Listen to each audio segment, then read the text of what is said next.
ये जो वायरस है वो हामला जो ख़वातीन हैं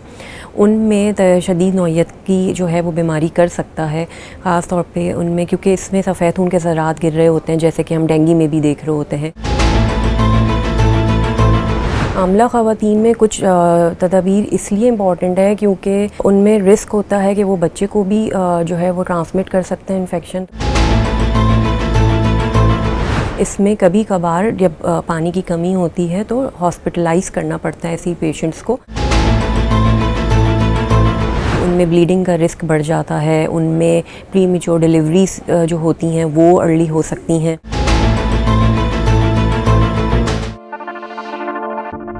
हामला ख़वातीन में भी ये वायरस जो है वो इन्फेक्शन कर सकता है। हामला ख़वातीन में कुछ तदाबीर इसलिए इम्पॉर्टेंट है क्योंकि उनमें रिस्क होता है कि वो बच्चे को भी जो है वो ट्रांसमिट कर सकते हैं इन्फेक्शन। तो एक चीज़ तो यही है कि अगर उनको बुखार होता है तो वो सिंपल कैल्पोल या पैनाडोल की जो होती है बुखार की दवा वो ले सकते हैं। इसके अलावा दर्द के लिए भी दवा यही दी जाती है ज़्यादातर, तो वो भी ले सकती हैं।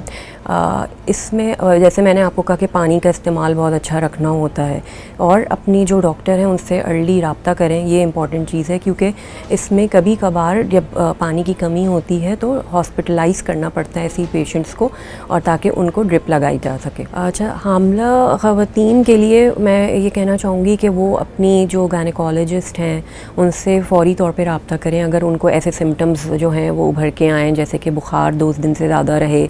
और उनको बहुत जोड़ों में तकलीफ़ हो या बहुत मसल पेन हो रहा हो, क्योंकि ये हामला ये जो वायरस है वो हामला जो ख़वातीन हैं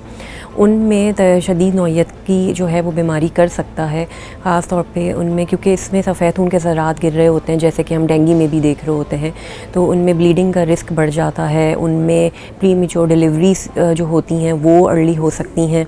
इसके अलावा बहुत सारे मुख्तलिफ़ ऑर्गन अफेक्ट हो सकते हैं, तो इसलिए उनको फ़ौरी तौर पे अपने डॉक्टर से रब्ता करने की ज़रूरत है ताकि वो इन सिवियरिटी इलनेस को देख सकें कि इनको अभी हॉस्पिटल की एडमिशन की ज़रूरत है या नहीं। इसका कोई ख़ास किस्म की कोई, क्योंकि ये वायरस है तो इस पे एंटीबायोटिक असर नहीं करती है। तो जो चीज़ इंपॉर्टेंट है इसके इलाज में वो ये है कि पानी का अच्छा इस्तेमाल रखें, बुखार हो तो बुखार की दवा लें, दर्द है तो दर्द की दवा लें और रेस्ट करें घर पे। तो यही इसकी मैनेजमेंट होती है, क्योंकि ये एक वायरस है और मच्छर के काटने से होता है। तो हमें मच्छर की जो तादाद है या बढ़ती हुई तादाद है उसको कंट्रोल करना है। तो हमने किसी तरीके से मच्छर के काटने से बचना है और उसकी मुख्तलिफ़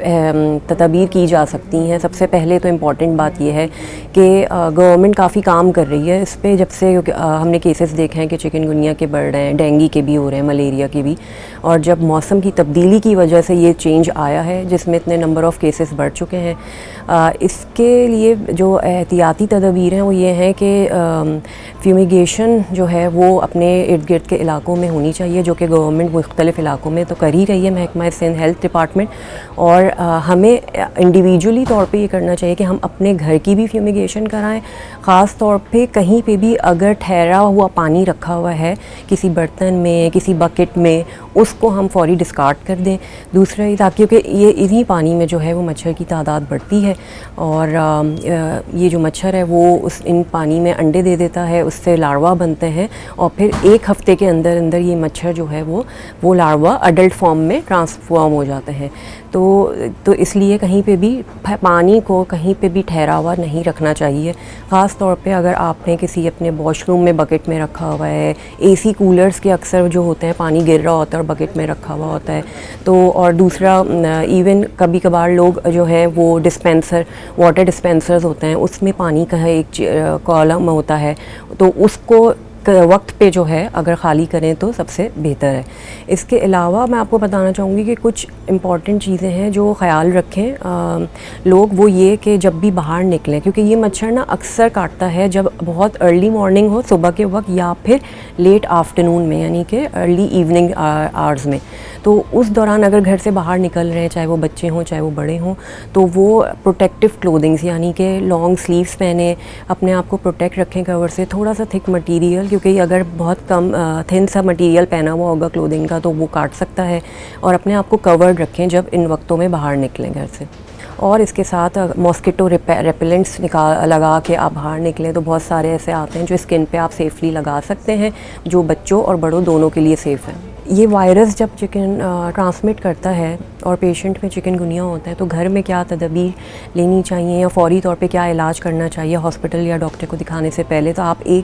कम से कम 2 दिन तक आप घर पे इलाज ख़ुद से कर सकते हैं, जिसमें बुखार की दवा, पेन किलर्स, पानी का ज़्यादा इस्तेमाल, डाइट का अच्छा इस्तेमाल रखें। लेकिन जब भी बुखार तेज़ होता है तो बच्चा निढाल हो सकता है, सर में दर्द होता है और बच्चे में उस वक्त खाता पीता नहीं है, तो अगर डिहाइड्रेशन हो, पानी की कमी लगे, आपने फ़ौरी 1 से 2 दिन के बाद हॉस्पिटल पहुंचना है और डॉक्टर से रब्ता करना है। क्योंकि इतने सारे हम केसेस देख रहे हैं चिकनगुनिया के, तो डेफिनेटली डॉक्टर्स की अवेलेबिलिटी होना ज़रूरी है ताकि इन पेशेंट्स को वो मैनेज कर सकें।